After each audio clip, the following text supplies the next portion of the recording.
Warning, the Savage Nation contains adult language, adult content, psychological nudity. Listener discretion is advised. And now, the world's most exciting podcast, The Savage Nation, home of borders, language, culture. And here he is, New York Times best-selling author and National Radio Hall of Fame inductee, Michael Savage. It is The Savage Nation. Welcome to Rock and Roll Friday. If you think I'm going to talk about impeachment for 2 hours, you got the wrong show. I suggest you listen to Wallbanger. Go to Wallbanger. You can get all you need about impeachment day and night, 20, 25 hours in a row. I'm not interested in it. The bottom line here is that it blew up in their face. The bottom line is that Pelosi and Shiftless are traitorous. The bottom line is that every poll that's coming out shows that support for Trump has gone up. It's gone down for impeachment, and Pelosi's scheme collapsed around her, and Shifter is washed up. And that's the end of it. I don't want to talk about it. That's it. Now, I want to talk about other things today on Open Mic to Mike Friday. I want to play some of the greatest hits of the week. I want to play some rock and roll. We have John Yoo on in the second hour, who's a great guy. You'll hear more about him later. And I want to instead open with some entertainment. I, as you well know, am a fan of, I would say, war movies, violent movies, gangster movies. I learn a lot from them about how evil man can be, in plain English. And I'm captivated by these movies, as I always have been since I'm a little boy. I've said that to you before. So there was a show I've been watching on TV called Godfather of Harlem. Again, it's the glorification of a heroin dealer. They turn him into some loving character. Bumpy Johnson, played by Forrest Whitaker. Now, the reason I'm talking about it is that it's a piece of American culture, a piece of art. Forrest Whitaker is a great actor. I've always liked him. The problem with this show is this. By the way, anyone listening to the show, have you seen Godfather of Harlem? It's on an unusual network called Epix, and I just stumbled upon it. It's a mob story. It's not like The Sopranos. It's not like The Godfather. But it does have a phenomenal cast, by the way, if you like acting. The actors are amazing in it. You got Forrest Whitaker playing the heroin dealer, Bumpy Johnson. You got Nigel Thatch playing Malcolm X. You got Giancarlo Esposito playing Adam Clayton Powell. You have Vincent D'Onofrio playing Vincent the Big Chin Gigante. You got Paul Sorvino playing Frank Costello. You got Chaz Palminteri playing Joe Bonanno. These are big actors, and they're all good at their roles. There are some subtexts that are worth talking about from a political, social point of view. It's all about crime, but it's also about Islam. One of the most prominent elements of this so-called crime show is Islam, and it's a subtle propaganda TV show for Islamic conversion. This heroin dealer is shown almost like a Robin Hood who's trying to clean up the neighborhood from the drugs. Let's back up. The heroin dealer is seen as a villain, but a kind of nice villain, even though he's flooding his own community with heroin and destroying the black community in Harlem. However, they then show Malcolm X, as played by Nigel Thatch, as a sterling hero of the entire series. And every time they flash to the mosque in Harlem, there's a big sign on the wall, Christianity is white man's prison, Islam is freedom, something like that. And it'd be very appealing if you were a downtrodden black or a drug addict or something like that, and they pulled you out of the street and cleaned you up. I can understand that. On the other hand, it's really not true. That's not what it really comes down to be. And if you've watched the show, you'll know what I'm talking about. What it is, it's a crossover tale, a social justice tale in the early 60s about African-American life in New York City. And well done, but a little predictable in some ways. And I would suggest that if you like crime novels or crime dramas like this TV show that I'm talking about, The Godfather of Harlem, it's kind of hit and miss. It's a little too preachy. The characters are a little too predictable. But at the end of the day, it's still entertaining. And that's the important thing. It's entertaining. It's artful in many ways. And the first hour is pretty good. But after that, The Godfather of Harlem really falls into a predictable pattern of mob cliches rather quickly. And then the sociological elements of race are interesting in there. They throw around the N-word throughout The Godfather of Harlem, by the way. And that is to show you how people spoke in the 1960s, especially the Italian gangsters. I mean, they do not hold punches on throwing around that N-word, by the way. On the other hand, the African Americans use slang against Italians and against Jews, and that goes on. And then there's the subtext of a love story, a second-tier love story about, you're supposed to believe Big Chin had a daughter, who he did, named Stella, who fell in love with a black musician, Teddy, and it's sort of like a Romeo and Juliet behind the scenes, because her father would kill this guy if he found out that she was still seeing him while she's in love with the black guy, and blah, blah, blah. And the black kid's mother hates the white girl because she thinks the white girl stole the son, all of that stuff. And then the interchange, or the interlink between Islam and Christianity is a little disturbing, by the way, because, again, it's a propaganda show for Islamic conversion. Now, many of you probably won't even see this, but I'm a man who loves movies. And frankly, this is worth doing if you like gangster movies and stuff, and it's on TV, and it's a cable job. It's that simple. By the way, one final note on Big Chin Gigante's daughter. He did have a daughter named Stella, who's still alive. So far as I know, she didn't have a relationship with a black musician. I don't know if that was true or false, but she recently married her girlfriend. And she said her father in heaven is smiling down from heaven because she fell in love with her girlfriend at some psychic event, and they've been happily married ever after in a lesbian relationship. Now, if you can believe that, then you can believe this show called Godfather of Harlem, and that is one of the topics I have talked about today on the program. Let's have a little music, my friends, opening up the lines at 855-400-7282, 855-400-SAVAGE. It's Rock and Roll Friday, and I want to read you one piece of politics.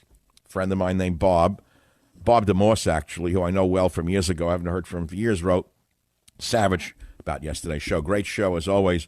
What I don't get is how Americans fail to see the interconnectedness between these recent attacks by the left, from the Russia collusion hoax to the attack on Brett Kavanaugh, and now the Ukraine impeachment. The Pelosi Schiff cabal are exhibiting exactly what you observed back in Trickle Up Poverty. That was written years ago. He says, on page 53, you said the following, and I'm going to quote my own book, in Trickle Up Poverty.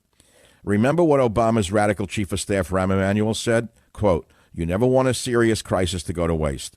That is what the Cloward-Piven strategy is all about. In short, in order to usher in socialist change, Cloward-Piven taught the following. 1, make a crisis. 2, make it publicly visible. 3, make sure it involves disrupting some institutional or societal sector. 4, capitalize on the social unrest it produces. Bob went on to say, if these attacks by the left remain unchecked, you said then in your book, quote, we'll go from the USSR to the USSA, the United Socialist States of America in one generation. Michael, your words are even more relevant today as when you first wrote them. And here's a little more news for those of you who love Hunter Biden. Hunter Biden is really the black sheep of that family. My God, here's another one about Hunter, the guy who took the grift on the side from the Ukrainians, working in an oil company, knew nothing about. I don't think a guy could pump gas. He seems like he's so disoriented, Hunter Biden. I don't think he can put gas in the car, but he's making $50,000 a month from a gas company in Ukraine. Here's a news story out of the Daily Mail. Hunter Biden, 49, is the father of a Kansas woman's child. Paternity test confirms, and the 28-year-old is demanding child support for their baby, who is eligible for Secret Service protection because of Grandpa Joe's political status. Do you believe this story? Can you believe a story like this in America? The baby of this fling now gets Secret Service protection, and I don't? Can you believe this? He has a shtup in the night, a flip in the night. The child is born. DNA test shows that it's Hunter Biden's child, according to court records obtained by the Daily Mail. And the baby gets Secret Service protection, and I don't. It's unbelievable to me. The world that I live in, it's crazy. It's hard to actually follow it. Again, I'm not going to get stuck on any of this stuff. I'm just doing the show. And I know that you don't want to hear any more about impeachment. I know you don't. I just intuitively know. No matter what anyone else may do, it's stuff already. Stop. Stop with the obsessive-compulsive disorder. Anyone who still talks about this day and night has OCD by definition. See a psychiatrist. Get medication. It's Rock and Roll Friday. That's what I'd rather talk about. Movies, music, art, books, science, cars. God, anything but the OCD. Talk about impeachment already. But then again, that's what people want to hear is about impeachment. So true to form, the president can't let it go himself. Again, as I said to you yesterday, you have to blame him a little bit for this. He doesn't make it easy for those of us who support him. He comes out today and he goes again on his favorite show, on one of the shows on Fox, and he screams, I want a trial. Now, why would he do that? Why does he have to do this right now? Listen to clip 2. The bottom line is all of those witnesses, they're all shifty shifts. Don't forget, there was no due process. You can't have lawyers. We couldn't have any witnesses. Right. We want to call the whistleblower. But you know who I want as the first witness? Because, frankly, I want a trial. You know, I could have it.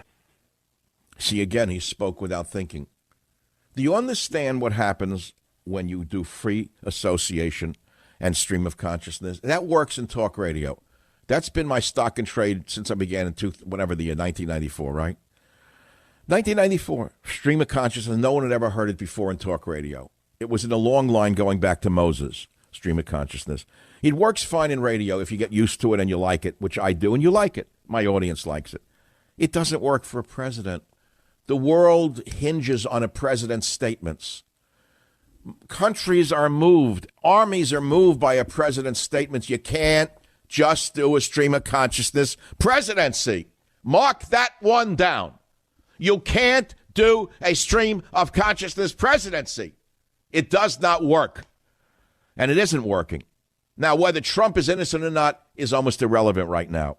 He did not have to get up there today and bumble, I want a trial. Why? What the hell does he need to say I want a trial for? Why? Okay, why? Why? I'm talking to myself here. Trump to Fox and Friends. Adam Schiff is a sick puppy. You made the whole thing up. We know that. Trump, crazy Nancy Pelosi, has gone down as the worst speaker in history. We know that. Trump, we had a tremendous week with impeachment hoax. Whistleblower doesn't exist. We know that. But the worst soundbite of the day, one I'm reluctant to play, is of the brown supremacism and the outright anti-Semitism and racism of Half Cortex. I do not know how she cannot be thrown out of Congress for being this overt racist that I've always sensed she is, this bartender. She actually had the nerve, to attack Stephen Miller, saying he weaponized his Jewishness to advance white nationalism. That is no different than the Ku Klux Klan or the American Nazi Party. Half Cortex is a psychotic racist. Shall I play it for you? I'll think about it during the break. Michael Savage, a host like no other.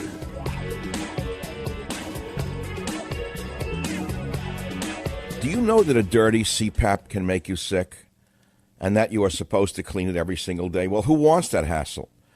Did you know that nearly 1 billion individuals are affected by sleep apnea around the world? With that, negative health issues can arise when CPAP equipment is not cleaned properly. Don't you want a safe and effective automated sanitizing solution?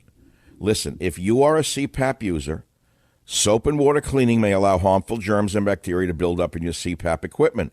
This can make you sick. That alone will keep you up at night. Well, until now, that is. SoClean is the world's first automated CPAP cleaner and sanitizer. SoClean kills up to 99.9% of all CPAP germs and bacteria that can build up in your mask, hose, and reservoir. SoClean is easy to use. Just put the mask in, close the lid, and walk away. SoClean works with all popular CPAP machines and masks. No messy chemicals or water. The SoClean is convenient and user-friendly. SoClean uses advanced technology to sanitize your CPAP equipment with just the touch of a button. It's the safer, healthier way to breathe cleaner and have a better CPAP experience. SoClean has approximately 9,000 five-star reviews and is now the leading CPAP cleaner in the U.S. Right now, for my listeners, you can try SoClean risk-free for 30 nights. Even shipping is free.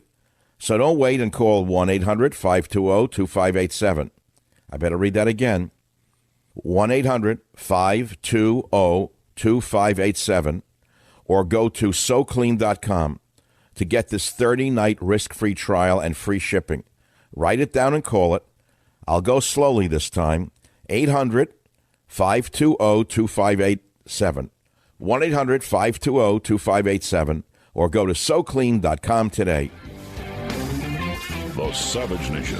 It's Savage on demand. We are back on the Savage Nation, and now I'll turn to the topic that I've avoided all day because I think we've heard all we really want to hear about it. But have we? There's a man out there who knows a lot more about the legal aspects than I do, and that is John Yoo. Now, you may know the name. Great guy. He's a law professor, former government official. He's a famous author. He is the Heller Professor of Law at the University of California, Berkeley School of Law, my alma mater, in another field. But you probably know John Yoo as having served during the Bush administration in the Department of Justice. John, I'm very happy that you could make it with us today. Thanks for the time. Welcome to the Savage Nation. Oh, thanks. Thanks for having me on. We missed each other several times over the last few months. I was hoping you could have showed up at my event at the club. I know you remember, but I'm glad you're here today. I was way in the back. You were there? Yeah, I was there. It was a great show. I mean, I was there, yeah. Oh, my goodness. I'm sorry. I didn't get to say hello to you. I'm very glad you were there.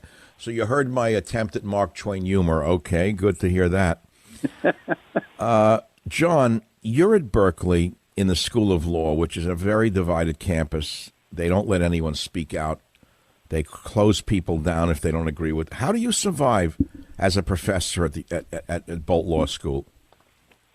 You know, I'm glad you raised that. I really worry about the closing down of the American campuses to all viewpoints. And so I was really glad, for example, to see that the campus was able to host Ann Coulter here 2 days ago, although it sounded like about 500 protesters showed up to stop her. And you and I may agree with some of her thoughts and I disagree with other of her thoughts, but it's really important that she be able to speak. And I remember when I was a student, it was sometimes the most influential, impactful things I learned in school, I heard from outside speakers and not from the classroom. So even though the academy is becoming left and even though you might see only one side of things in the classroom, I think that's why it's even more important to bring speakers of all ideologies. I hope you'll come back to your alma mater and speak here now that you've spoken at the University Club now. Well, we'll talk about that another time. If you think there was a protest for Ann Coulter, you could just imagine what would happen if it was announced that Michael Savage is speaking at University of California in Berkeley. I don't think I really want to put up with those left-wing fascists, truthfully. But nevertheless, let's go into the impeachment hearings just for a minute. First of all, you are an attorney. You're a professor. You served under Bush in the Department of Justice. And now you've come under fire after making comments about Ukraine engaging in espionage. What did you actually say that they attacked you for? So what happened was I was on the Laura Ingraham show on Fox, and she read a report about Lieutenant Colonel Vindman, who's one of the people who've testified. He's a national security was a national. Oh, I know who he is. I don't particularly buy his act, but we'll talk about that at another time. Mm-hmm. So she read an account to me that had been in the New York Times actually. Ukrainian officials had called him to find out how to handle Trump. Mm-hmm. So I kind of laughed and I said, "Well, some people might call that espionage." And then I moved on to say, "It doesn't really matter. It doesn't matter what Lieutenant Colonel Vindman says or testifies because all the facts about impeachment are pretty much out there." And what I meant to say was that the Ukrainians are engaged in espionage against us. I thought it was incredible. They actually directly called someone on the National Security Council staff. They're the people who are in charge of the nation's most important secrets, and right. I think so I thought that was remarkable that they would trust. But they turned it around and made it sound as if you were accusing him of espionage. Yeah. So then I didn't actually realize I had said anything even that remarkable. And then the next morning I woke up and I got all these crazy emails and texts, and friends of mine were saying, "Can you see what they're saying about you on Twitter?" Thankfully, I don't use Twitter, so I didn't see it, but. They said, "Look, they are accusing you of saying Vindman's a spy and a double agent. You're attacking the uniform and the military." I said, "That's nonsense." Well, look, I attacked them because, frankly, I was shocked between you and I, John, that during the hearings, and I don't know how the Republicans dug this up, the Ukrainian defense minister offered him the position of defense minister 3 times. I was shocked by that. Well, I think that goes to the Ukrainians, like other countries, are trying to influence us, and they are engaged in espionage operations against us. It would be crazy if they weren't. I mean, actually, I would be surprised if Ukraine wasn't up to things with us. Well, I said on Twitter, why was Colonel Vindman offered the job of Ukrainian defense minister 3 times while serving in the White House? Why would they think he might take it? That was my loaded question. Why him? Why did they think he was vulnerable to their offer? And unfortunately, I think what it obscures is that what we saw in the impeachment hearings are testimony by people who are in the military or the Foreign Service, who I think are undermining the ability of the president to pursue foreign policy because they disagree with him. I think that's the deeper story. Is you have these, a bureaucracy, a permanent government that is frustrating a president who, for good or ill, was elected by the American people to pretty much do what he's doing. Well, John, at the end of the day, as an attorney who watches the impeachment circus, where do you think this is going to go? Obviously, Pelosi was going to impeach him no matter what came out, right? Yes, I agree with you.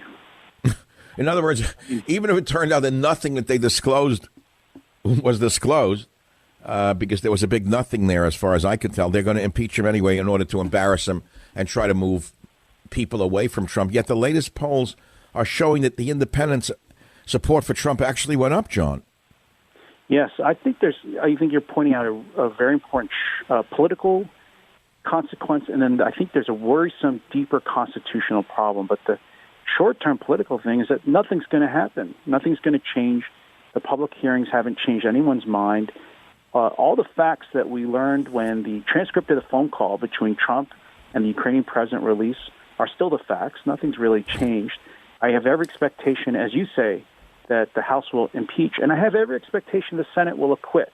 And so if everyone knows that, then I think the House Democrats have just dragged the country through an enormous waste of time and effort when there are other important problems to solve. Oh, my God, are there ever? Why are we not talking about China's incursions into the South China Sea?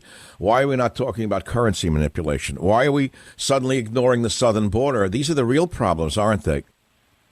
Yes, and then there's a deeper constitutional problem here, which is the founders wanted elections, I think presidential elections and midterm elections to be the main check or the verdict on a president. Okay. Impeachment was for extraordinary things, and I worry that the Democrats are going to turn impeachment into an everyday thing, which would really harm the independence of the president and the ability to carry out the people's agenda.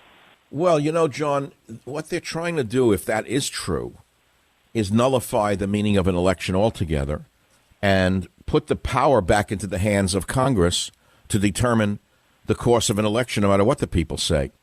That's what Pelosi and Schiff basically accomplished, if they succeed in bamboozling the American public. I don't think they have, though. I think that the endless trial, the Stalinist show trial that they conducted, and Schiff is one of the most unattractive individuals they could have chosen to run with this ball. He didn't look right. Something was wrong with his line of questioning. He acted like a petty Soviet dictator. Don't you agree with that? I don't say this very often, but you know what? I think Nancy Pelosi was right. Remember, originally she knew this was going to be a disaster. She didn't want to have impeachment proceedings. Okay. She didn't want Schiff out there. She didn't want Jerry Nadler out there because she knew it was going to be a political loser. And then she got rushed into it by the left-wing base of her party. I think her initial instinct was right. As you say, she could tell. I think that this was going to look bad for the Democrats. It was going to look partisan. Impeachment is not supposed to be a partisan process. That's why the founders made the vote to remove two-thirds, made it so high, was to make sure one party or another could just drive impeachment because they want a Congress wants to place the president under its thumb. Well, Pelosi covered her tracks today and said that they're very patriotic for doing this, which, of course, is the opposite of the truth. But let's go on to the Senate for a minute. Let's say the House votes to impeach, which is a given. That's what they're going to do. Do you think that there are enough Republicans to turn coat on Trump and get rid of him? No, I mean, you need 20 Republican senators to vote against the president. And my sense of the polls is that if you look at how Trump's approval rating is doing, so, the media keeps talking about Trump's overall approval rating. What's actually important is Trump's approval rating in the states where those Republican senators are from. And as far as I can tell, his approval ratings in those states are very high. It'd be remarkable if you said 20. That's so important. So the 20 states that are key to impeachment in the Senate, those senators, his approval rating went up. Yes, his approval ratings have gone up. And it's much higher than the national average. Some is well above 50%. Oh, I didn't know that. That's very good to know. So it's a moot point. The whole thing is just an exercise in political gerrymandering to try and change the mind of Americans, or what? By the way, you mentioned the name Nadler. For people who don't know who he is the guy who lost 100 pounds, the best 100 pounds of himself through a gastric bypass. And all that's left is a man who wears his pants underneath his pectoral muscles. How come why was he not seen during these hearings? This is another example of how I think how the House Democrats really twisted the way normal impeachment is supposed to work, because they're trying to bull rush this through the House instead of having a deliberate process. I mean, if they really thought there was an impeachable offense, they should take their time, bring all the witness forward, and do it in the normal process, which would have meant going through the Judiciary Committee in the House, which is chaired by Jerry Nadler. Oh, so they went around that even. Wow. Yeah, so instead they did it. That's why Schiff is such a problem, because Schiff chairs a different committee, the Intelligence Committee, which isn't historically has never been involved in impeachment before, never in any past impeachment. And that's why you had all these strange rules that have been used to shut down. For example, Republicans, I think, recently said, well, we'd like to have Hunter Biden appear as a witness. Said no. That in the past impeachments, the minority party has always been able to call witnesses, and the president, the White House counsel, has been able to send a representative. In past impeachments, they've always done that. And so you've had, I think, through Schiff and the Intelligence Committee, this very closed process, things under wraps, only certain witnesses called, but not others. Where's John Bolton? Where's, Rex Tillerson? Where's the Secretary of State, Defense, and all these other people who would have had the actual conversations with Trump about this? Nowhere to be found, because the Intelligence Committee is trying to rush this through without the normal process that, would be more deliberate and careful. John, what's going to happen next? Is she going to keep this up all through to Christmas and drive the American people even further away from the Democrats? If you go by what people are saying on the Hill, they're talking about they don't have any more hearings scheduled, which is amazing. Because, as I said, the top people, the most important witnesses, the House Democrats are afraid to call, I guess. They don't want to hear from them. Wow. And they're talking about having articles of impeachment drafted and a vote in the House before Christmas. Wow. That's without the House Judiciary Committee even convening? It's not clear whether they're supposed to draft the articles, but nobody knows whether they're going to have hearings. Nobody knows whether, for example, I know you're interested in this. I'm interested in this. What is the definition of a high crime and misdemeanor? Didn't hear peep about that in the hearings in the Intelligence Committee. Nobody knows whether that ever be debated or whether it'll be whatever in the Judiciary Committee, because there's no meeting scheduled. And who knows if they'll ever debate it on the House. That's an example of how the Democrats are really... Well, the entire hearing to me was based on one word that the president allegedly said to the leader of another country. It was like one word. One or two words. Now, that's the whole basis for a high crime and misdemeanor. Let's say it's a man who misspeaks, or a man who thinks out loud, or a president who speaks out loud, a president who thinks in sound bites or thinks in another manner. That's not an impeachable offense if you think in that manner. I don't understand where this is coming from, actually, other than partisan politics. But you and I think, agree on that, and we're on the same side with this. So you think that December is not going to be a month of peace for the American people? It's going to be more of this, but even more secretive now? Well, I think you're going to have a real, potentially very unpleasant fight on the House floor.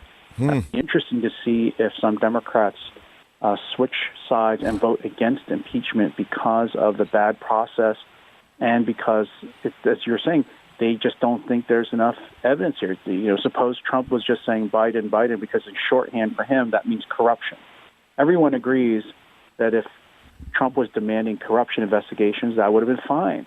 Oh. We just don't know because we haven't had a full investigation of the facts. We haven't even really heard from Trump in any formal way. We haven't, and certainly have heard from the chief of staff and all these people. That's an example, I think, of the House doing a disservice, not just the Senate, but to the American people, so that we, if they really thought the president did something impeachable, they have a duty to lay out the full facts and not just this kind of truncated sort of rump investigation. Yeah. John, what is your latest book? John Yoo, Y-O-O. What is your latest book? So I'm working on a book right now. The manuscript is due at the end of the month, and it's actually about Trump and the Constitution. Okay. Well, we'll have to have you back on with that one. Quick question. Are you going to be in the White House for that party on December 11th by any chance? No. Are you? I won't say. But thank you so much, John. A pleasure. I hope we can meet in person at the club one day, because what you've said today has enlightened me in many, many ways, and I'm sure many of my listeners learned a lot today. Thank you again. Thank you for having me on. It was great to hear from you, and I'd love to see you again. I want you to speak at Berkeley next. Oh, we'll have to talk about that. You'll have to get me an armored car. The Savage Nation. It's Savage on demand. You know, it's pretty clear to me that the Democrat Party is a party of hate. They don't have a platform. They hate Trump, that we know. Okay. They hate white people, that we know. Every other word out of every other mouth in the campaign so far, they backed off a little bit, is that white is bad, white race bad, white supremacist this, white supremacist that, old white male this, old white male that. It's a party of division, a party of race warfare. Now, here is the problem. What they're trying to do by this racial hatred is marshal black people and Hispanic people, Asian people, Indian people, whatever, anyone of color, as they define themselves on college campuses, to vote with them against the evils of the Republican Party, who they declare to be the Ku Klux Klan and white supremacists. So then you have a large swath of Americans who are educated, intelligent. They know that that's not true. And they don't know what to do because they don't want to side with a party that they feel may be associated with white supremacy. What they don't understand is they're being used by a party that stands for anti-white sentiment from top to bottom. It doesn't matter that all the leaders of the Democrat Party are of Caucasian background. What's important is that they're appeasing to the lowest elements of all other races on the planet. And what they're doing is they're giving white liberals almost no option but to vote for them. And to support my position, I'm going to play Half Cortex, who couldn't keep her filthy mouth shut for another day. The impeachment hearings went on. She probably almost had a fit because no one was paying attention to her, the half donkey, the half mule there. She has a nerve to come out with the most racist statement I've heard yet. She says Stephen Miller weaponizes Jewishness to advance white nationalism. This is indistinguishable from the Nazi Party or from the Ku Klux Klan, but because it comes from an Hispanic woman, the vermin in the media made believe she didn't even say it. Here is the most racist statement of the year 2019. Listen to this. That's also the way in which he's weaponized his identity, right? Like, there's the color of your skin and the identity you are born with does not absolve you of moral wrong. What? You know, it doesn't. What the hell is she talking about? The perfect person, the perfect looking person to advance horrifically inhumane immigration policy would be someone that looks like me or someone that looks like someone in this audience, right? Because that's what provides the cover for these incredibly damaging and dangerous policies. So I'm not here to weaponize my identity, and I don't think any public servant should weaponize their identity in order to advance white nationalist ideas, period, punto. I don't care who you are. So she's saying that Stephen Miller weaponized his Jewish identity to advance white nationalism. This is the most racist statement I have heard in my entire life from an American politician. If we had a sane Congress, she'd be thrown out of Congress tomorrow. There'd be an impeachment hearing to throw her out, not censure her, throw her out for what she just said. She goes on then on the CBS Late Show in clip 6 to talk about concentration camps.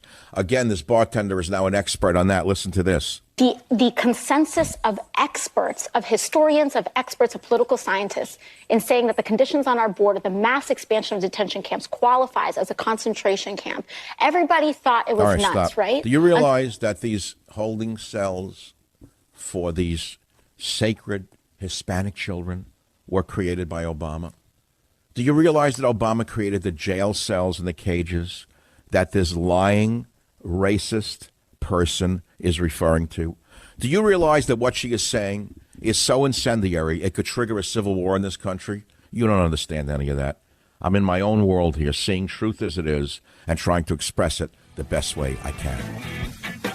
The Savage Nation. It's savage, uncut, unfiltered, and raw. Well, the Republicans are in denial about the facts. if the Republicans do not want to honor their oath of office, then I don't think that this we should be characterized as partisan in any way because we are patriotic. That's one of the most sardonic remarks in history. There is a sardonic remark related to that statement that the gangster Pelosi just made, where she says she's a patriot. And that remark is that patriotism is the last refuge of scoundrels. Do you understand that? Patriotism is the last refuge of scoundrels. I want to read something to you, and I'll tell you where it's from. Fervent patriotism, Nancy, as well as religious and revolutionary enthusiasm, often serves as a refuge from a guilty conscience, Nancy. It's a strange thing, Nancy, that both the injurer and the injured, the sinner and he who is sinned against, should find in the mass movement an escape from a blemished life, Nancy. Remorse and a sense of grievance seem to drive people in the same direction, Nancy. The writer of this goes on to say the following, Nancy Pelosi. It sometimes seems that mass movements are custom-made to fit the needs of the criminal, not only for the catharsis of his soul, but also for the exercise of his inclinations and talents. The technique, Nancy, of proselytizing mass movement aims to evoke in the faithful the mood and frame of mind of a repentant criminal, Nancy. Self-surrender, Nancy, which is, as will be shown in Part 3, the source of a mass movement's unity and vigor, is a sacrifice, an act of atonement, and clearly no atonement is called for unless there is a poignant sense of sin.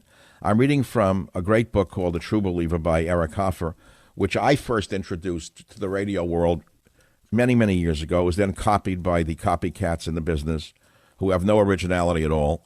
They come from a background of zero creativity and no creativity whatsoever. All they do is copy the same stuff over and over and over and over again, virtually destroying talk radio because people cannot accept original ideas in talk radio. Do you understand that? Now, I've sat here for 30 minutes talking about a new television show, about other topics, and people are not interested in it. People will only call now like conditioned serfs to talk about how bad liberals are or liberalism bad, hearings no good. This is all you want to talk about. I can't do it. So what I'm going to do is I'm going to turn the show over to you. Oh, don't think we haven't prepared. Jim and Robert and Doug and Karen have worked since early in the morning. We have 5 pages of sound bites. I have 50 stories I can read to you. And I've done other stories, but you're not interested in them. So what I'm going to do is open it to Open Mic to Mike Friday, 855-400-7282. And you can call on any topic you'd like, but please not on impeachment. I will not talk about it. I can't do it. I think what I'd like to do is go back this week and look at the high points. And if you don't call, I'll do it my way, which is just sound and sound bites. And then we'll go on from there. On Monday, we did stuff on Schiff. You want me to play it? No. On Tuesday, I attacked the tin soldier Vidman, and I told you that he could be a deep state plant. And I asked you, why would Ukraine offer him the job of defense secretary 3 times? Why would he do that? Why would he accept it?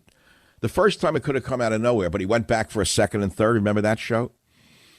On Wednesday's show, I said the Ken Starr story was picked up by all of the news outlets, and Starr did not say what the headline said. And yet there's been no retraction on any of the sites. Ken Starr did not say that Republican senators will go see Trump and tell him to resign. But that was reported in the media because Fox News ran with that. Yesterday we talked about why our newspaper's dying. Some topics I meant to get to this week included a great show called Ferrari Race to Immortality. Again, nobody was interested in that, but I was very interested in it because it's when auto racing was conducted by very noble race drivers. And the people in the field of auto racing were in a different class. They were like fighter pilots, warriors, gladiators on a battlefield. Now, today you have race drivers who are maybe just as brave, but it's a different sport. A totally different sport than it was in those days. And I wanted to talk about it, and nobody was interested. That's because the American mind has been sucked dry by Pelosi and Schiff and literally destroyed. Here we have a holiday coming up, Thanksgiving next week. Do you know that Pelosi has stolen Thanksgiving from the American soul? Do you know that witch, that evil witch, has stolen the holiday itself from the American people in order to advance her criminal agenda. Do you understand what I'm saying to you? I mean, I'm very emotional about this, I admit. I have never seen a woman get away with crimes like this. What she has just done is a crime against the American people. Forget Donald Trump for 1 minute. She has stolen your holiday from you. What kind of leadership is this that doesn't talk about Thanksgiving or the holidays or give the American people a break from this trash, this partisan trash? What kind of government have we evolved in this nation that permits the lowest form of humanity to do this to us?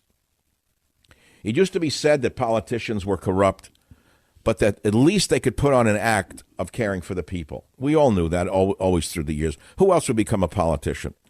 I mean, when you think about it, who would become a politician when you could do so many other things? You know, going back to that TV show I wanted to mention, that no one saw, no one gives a damn about, called The Godfather of Harlem. You're not required to have seen it because I watched it. But in this show, one of the characters is a politician from Harlem called Adam Clayton Powell Jr. Adam Clayton Powell Jr. was a very, very charismatic black politician who had started as a preacher. And he was as corrupt as the day was long. But he was such a smooth salesman that white people liked him. Even when I was a kid in New York, and every time I saw him, I liked him. I didn't know anything about him. You know why? He didn't do it with hatred. He didn't do it with the Nation of Islam style. He was so smooth in his selling of corruption as a politician that you could believe him. Now, the black people were the ones who were most bamboozled by Adam Clayton Powell Jr. And there's a great line in this show where someone says to the Adam Clayton Powell Jr., he's a congressman, by the way, character, he says to him something about, look, you're hanging around with a heroin dealer. This Bumpy Johnson, you know, it doesn't look good. He's a criminal. You shouldn't be seen with him. And the character, Adam Clayton Powell Jr., says, look, I'm a politician. If I didn't want to hang around with criminals, I wouldn't be a politician. Well written, very well written, of course. And that's what most people actually think is the truth with the Democrats particularly. We know that it's a party of crime, a party of criminals. They want open borders. They want the drugs to flow in. I mean, do you have to be stupid to not understand this? One party wants to close the border, which is not true, by the way, not one party. The Republicans don't want to close the border. They have exactly what they want, which is open borders, incidentally. So by and large, 85% of the politicians want open borders with the contraband and the illegal aliens coming in for the obvious reasons. Maybe 15% of the Republican Party, mainly Freedom Caucus, a few others, want the borders sealed. Maybe 75 to 80% of the American people want the borders sealed. Who are our representatives? We elected a president who said he would do it. Now, to his credit, he tried. He's been blocked at every turn by the criminal enterprises that do not want that border sealed. It's that simple, and we're stuck here. It's really, we're stuck here in the middle of it all, you know? It's that simple, okay? Again, 855-400-7282 is the phone number. Let's play the Ferrari Race to Immortality trailer just to get our minds off some of these things. Or should I take a call? What would you like me to do? You want me to take a call? You want me to not take a call? I mean, we have a bunch of callers. Hunter Biden is the father of an Arkansas woman's child. Paternity test confirms. That should be big news. Can you imagine if the story came out in the Daily Mail that Donald Trump Jr. is the father of an Arkansas woman's child, a paternity test confirms, and the 28-year-old is demanding child support for their baby, who is eligible for Secret Service protection because of Grandpa Donald's political status? The world would go crazy, right? But because Pelosi is such a liar, and because the media is owned by the Democrat Party, or is it the Democrat Party owned by the media? I'm not sure. This story of Hunter Biden fathering a child, an illegitimate child, if you want to call it that. Today, I don't know what's legitimate in America anymore. I don't know what's legitimate at all anymore. With a million same-sex couples, what's a legitimate child anymore? Can anyone tell me? Tell me what's a legitimate child. In my day, I knew what a legitimate child was and an illegitimate child. It's very clear. You were ashamed if you had an illegitimate child, so no one had one. No one. It was like you hid it. You got married legitimately, and you had a baby. That was a legitimate child. Mother, father, birth certificate. That's what I grew up with. Pardon me from another world. Today, you don't know if it's a clone, a test tube job. You don't know what the child is. So what's legitimate and illegitimate anymore? No one knows. That's the object here. You know, everything is thrown up into the toilet bowl right now. It comes to the toilet bowl. 855-400. Oh, we got a lot of calls now on other topics. Yeah, here's a good call on China. Let's do that one. Mike in Colorado, line 4. Go ahead, please. Hi, Dr. Savage. Can you talk about the threat of China from your... Yes, that's what Nancy Pelosi doesn't want us to know. That's because the Democrat Party is in bed with China. That's because many Democrat politicians make a fortune from China. That's because many former politicians are working for China. China is the gravest threat to America's future security. Any other questions? I mean, should I be specific? Militarily, they're trying to catch up with us. Financially, they own us because they own our T-bills. I can go up and down the list. Trump tried to stop some of that. He was blocked by the American Better Business Bureau, who represents all of the American businesses that do not want tariffs and don't give a damn if China supersedes us 5 years from now, because all they care about is the bottom line. It's that simple. Thanks for the call. Yeah, China is our gravest threat. Now, here's the funny thing about the Democrats. They're making Russia into our greatest threat, aren't they? They want another war with Russia. They started a Cold War when it was over with. There was no Cold War. Before Trump came to power, Russia was our ally. We're doing business with Russia. It was all good. All of a sudden, and I saw it with Hillary when she was running, she called Putin Hitler. And I was surprised by that. I said, what the hell is she doing? Why is she trying to stir up a new Cold War? What is Hillary doing in trying to start up a new Cold War against Russia? Why? Russia doesn't pose a threat to us. It's China that's making all these machinations against us militarily, financially, and in other ways. Why are the Democrats trying to focus the average moron's attention on Russia? And then here it comes again. 2 years, Russia collusion, not China collusion, with the Bidens, for example. Russia collusion, Russia collusion, Russia collusion. Again, divertisement.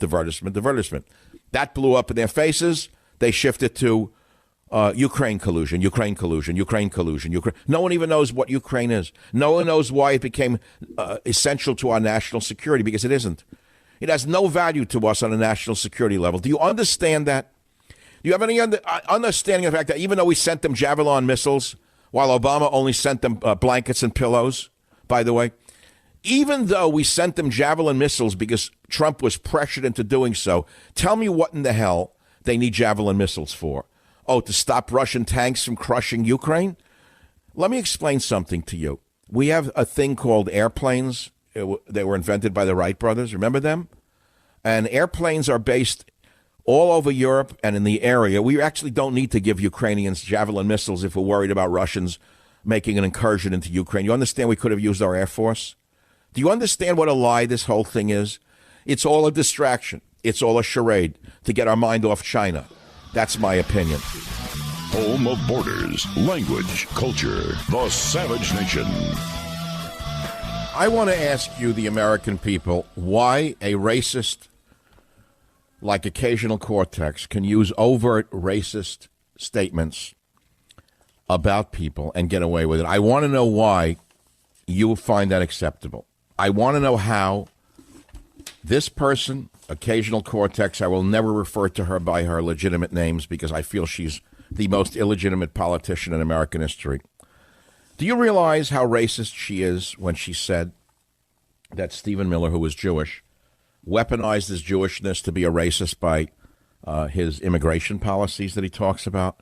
Do you understand by her talking about cages for her little Hispanic children friends, what she's doing is stirring up hatred amongst Hispanic people for Americans, when in fact these, quote, cages are better than the homes they came from? Number one, they're not cages. Number two, the, quote, cages, which are holding cells, holding tanks, holding facilities, were built under the Obama regime. Do you understand that she gets away with this because of the vermin in the media? You know, I'm the only one in the media who is talking about this person and calling her a brown supremacist. You know, I'm the only person in the media who is calling her a Hispanic supremacist and an overt racist. And that's a very sad thing that I have to be the only one calling Occasional Cortex an overt racist and a Hispanic supremacist. But I stand by those words because that's what she is by every definition. She said Stephen Miller weaponized his Jewish identity to advance white nationalism.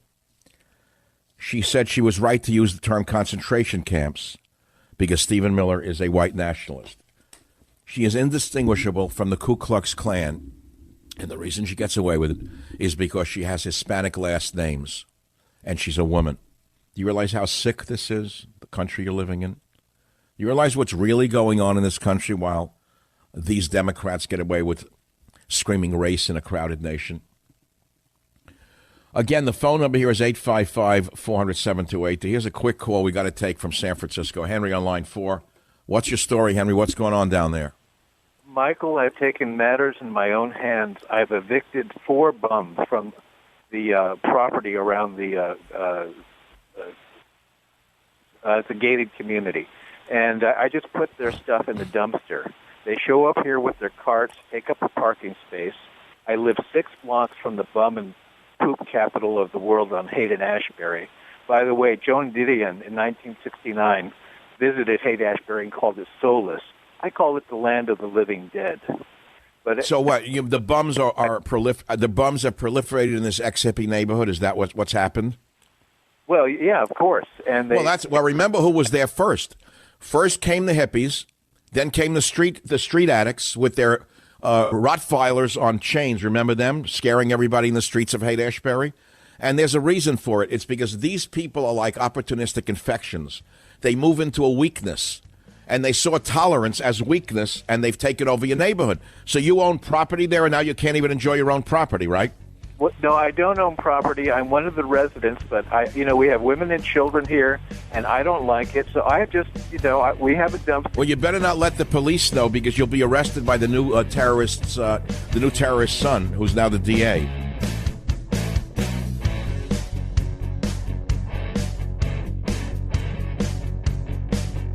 The Westwood One Podcast Network.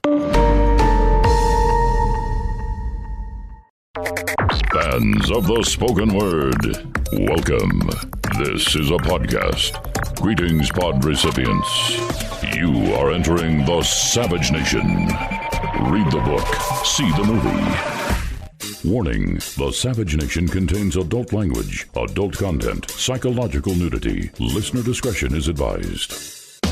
And now, the world's most exciting podcast, The Savage Nation, home of borders, language, culture. And here he is, New York Times best-selling author and National Radio Hall of Fame inductee, Michael Savage.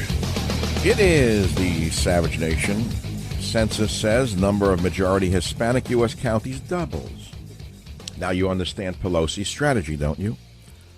In the latest evidence of the effect Latin American immigrants are having on the United States, that's a misnomer, they're not immigrants, illegals, the number of U.S. counties that have turned majority Hispanic has doubled. New Census Bureau data analyzed by the Pew Research Center found that from the year 2000 to 2018, the number of majority Hispanic counties jumped from 34 to 69. What's more, the overall number of U.S. counties that turned minority-based, mostly Hispanic or African American, also surged to 151 from 110 in 2000. Most of these counties were in Southern California and along the Mexico-U.S. border. Overall, 69 counties were majority Hispanic in 2018. 72 were majority black and 10 were majority American Indian or Alaska Native. The majority American Indian or Alaska Native counties are unique in that most have experienced overall population declines since 2000, even as the share of American Indian or Alaska Native residents in these counties remained fairly flat, said the Pew analysis. So what do you make of all this? It's simple. It's called gerrymandering population in order to make sure that the criminal Democrat Party stays in power in Congress. Any other questions? I've got the answers. 855, call the Savage Nation at 855-400-SAVAGE. At the bottom of the hour, we have a great guy, John Yoo, on the show to talk about, I guess, what most people want to hear about, his opinion of the impeachment stuff. I frankly have seen enough of it for the rest of my life. The Democrats are the Grinch that stole Thanksgiving and Christmas. They do not want Americans to go home for the holidays. They do not want Americans to talk about anything except how evil Donald Trump is. That's all they do. I've never, ever seen such hatred and propaganda in my life. And the best example of the psychosis of the left can be seen in the American Jewish community, the liberal Jewish community. Yes, I will focus on them for a moment. I saw an article the other day from Jewish Democrats or something like that, who said it's clear that it was in the Jerusalem Post, right? And the headline was, American Jewish Democrats say that Trump is the greatest threat that they face. And I scratched my head because Donald Trump is actually the best friend the Jews ever had in the White House. There has never been a better time to be Jewish in America than right now under Donald Trump. In addition to moving the embassy to Jerusalem, which means nothing to American Jews since they hate Israel to begin with and they hate their own religion by and large. You've got to understand something. When you say American Jews, who are you talking about? That's, a couple of million people. You think they're all liberal? Maybe 90% are. And of these liberals, of the 90% of them are self-hating Jewish people, in my estimation, who are literally digging their own graves and don't even know it.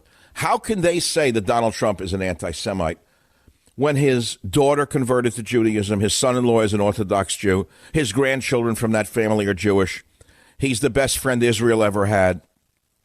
How can they say a thing like this? Well, the answer is because they don't think. They're just reflexive. They just reflects what the liberal community wants them to think. So if you're an unthinking Hispanic, you think that Donald Trump is an anti-Hispanic. No, he's an anti-illegal alien president. That's different than anti-Hispanic. As a matter of fact, the little secret that the media won't tell you is that most Hispanic people in America who are here as citizens legally despise illegal aliens. They don't want them here. I don't think you understand this. I do, because I talk to people. I read the data that's not published by Disneyland, ABC. The fact is that the people who are affected most by the illegal alien hordes are the poorest people in America, the people on the bottom.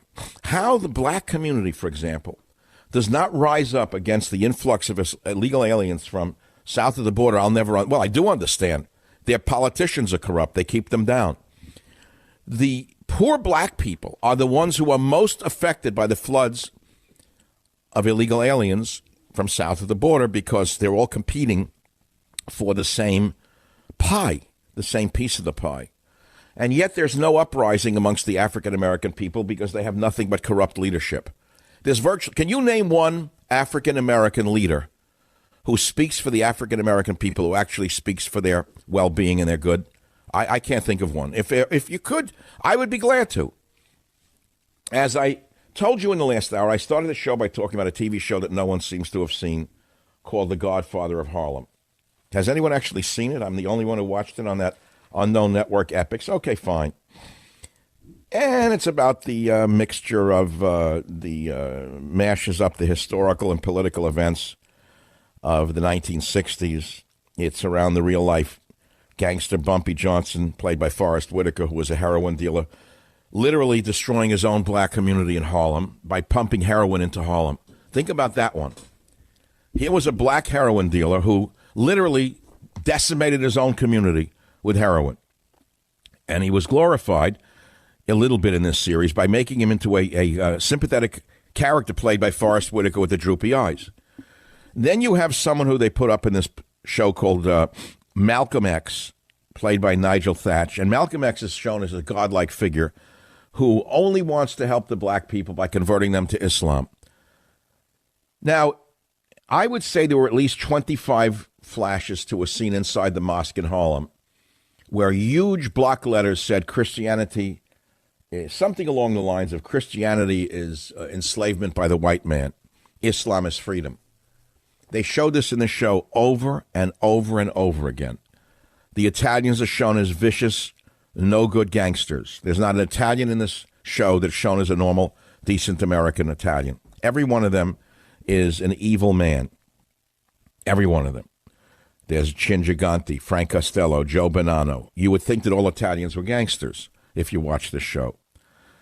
And they say that while this story is inspired by actual persons and events, certain characters, characterizations, incidents, locations, and dialect were fictionalized or invented for purposes of dramatization, and they have to put that in.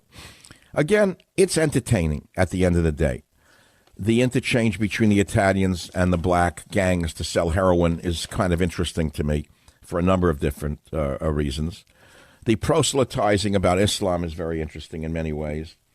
Because when you think about the subtle propaganda of that statement that Christianity is the white man's religion that was created to enslave blacks, that's actually taught today by Muslims. I don't know if you know that. Did you know that? Do you know that that's a fact, Jim? I don't know if anyone really knows that. They teach that Christianity is a religion that was created by the white man to enslave the black people. And I've never seen anyone try to counter that in any way. The good news is that the majority of American black people are Christians, if they're religious at all. They're not Muslim. However, if you watch this show and you are a poor black kid, you have nothing to look forward to, your father's in jail, let's say, I'm talking the poorest of the poor, your mother's working 2 jobs, you might be seduced by the appeal of Islam. You see the guys, they don't use drugs, they don't use alcohol, they don't run after women. It's a dignified message that is taught as presented in this particular story. However, the difference between Islam as pushed by Elijah Muhammad and that pushed by the current purveyor of hatred, Louis Farrakhan, are 2 different sides of Islam.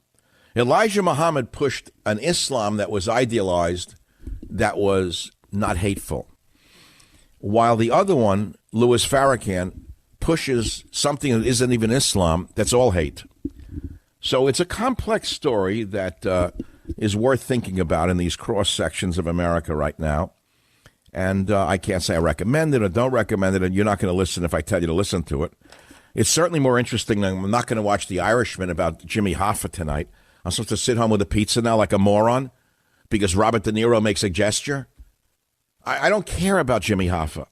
I didn't care about Jimmy Hoffa in the 60s. That is, he disappeared. Why would I care about that? Of all the stories in the world, why would anyone care about Jimmy Hoffa? Well, you're supposed to sit home tonight with Netflix, with a pizza pie and popcorn, and sit there and for 3 hours watch Joe Pesci do Joe Pesci, and Robert De Niro do Robert De Niro, and the other one do his shtick. I don't understand it. Even the movies have seemed to lost touch with reality. 855-400-7282. That is the phone number. I'll be right back. Michael Savage, a host like no other. Here we have the best economy we've had in a half a century. Black unemployment level, lowest 50 years. Hispanic unemployment, lowest in 50 years. We're not in a foreign war. No one's been drafted. There have been almost no terrorist events in America under Donald Trump. And the insane left, because of the endless and relentless propaganda of the vermin in the media, and because of the lies of Pelosi in particular, with Schiff as her mouthpiece, have so brainwashed so many people. They actually think Trump is worse than the worst dictator in the history of the world. They've lost all context of reality. It's gotten so bad that the American people don't know what to do. They don't know which way to turn. They've never seen anything like it. They see a country that's in relatively good shape, and yet they hear it's in terrible shape, day and night. Night and day, day and night, night and day, day and night, night and day. Terrible, terrible. World is coming to an end. Noah's Ark will be needed in 6 years unless we give up our cars and all resort to bicycles and eating rice or something like that. Just, get rice patties and revert to some third world economy type of thing. Total insanity, total propaganda around the clock. Now I read a headline. World's largest hedge fund bets $1 billion on stock market sell-off. Do you know what's going to happen to this country if the economy goes south? Can you imagine what would happen if the economy blew out under Trump? Do you have any idea what would happen in this country?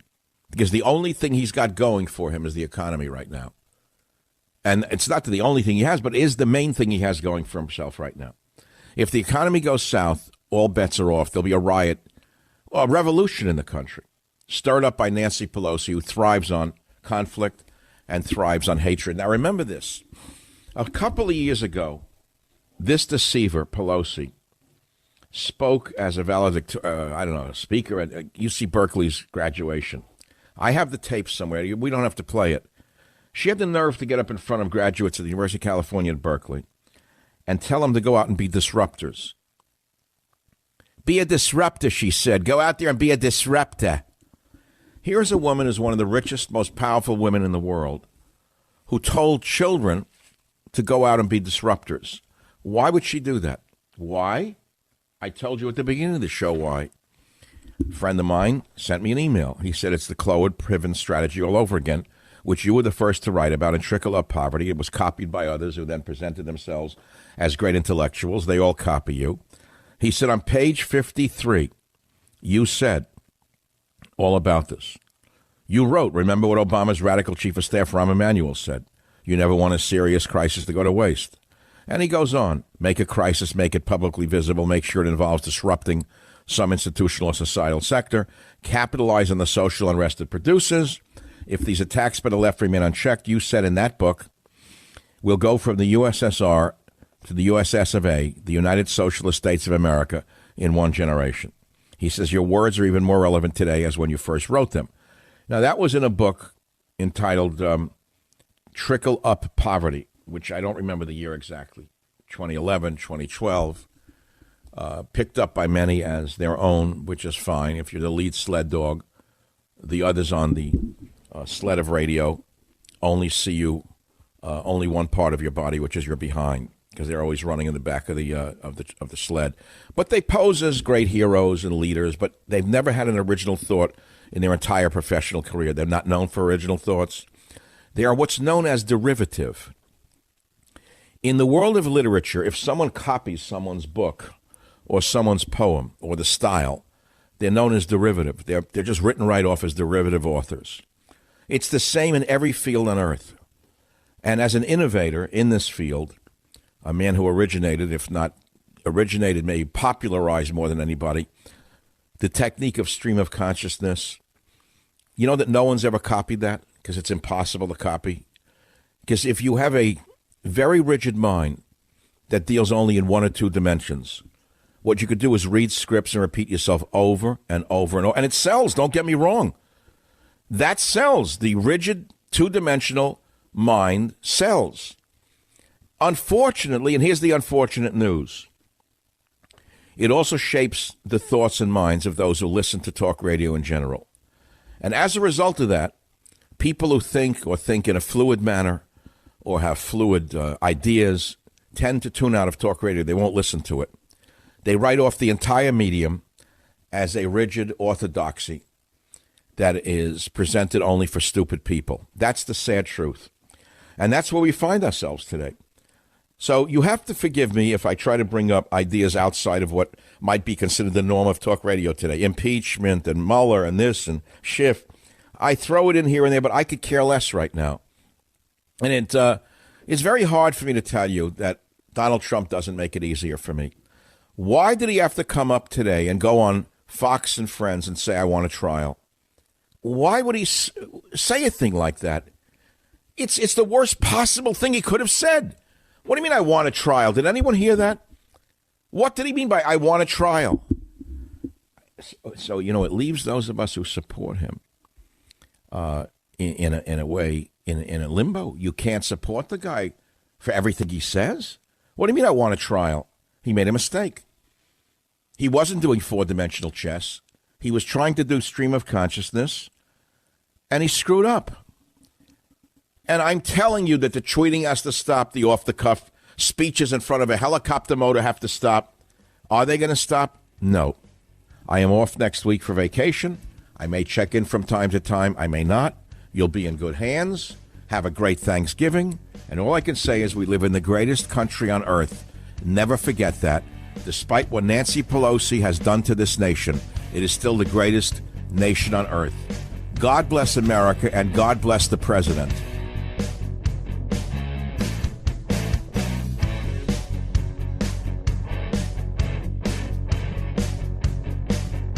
The Westwood One Podcast Network.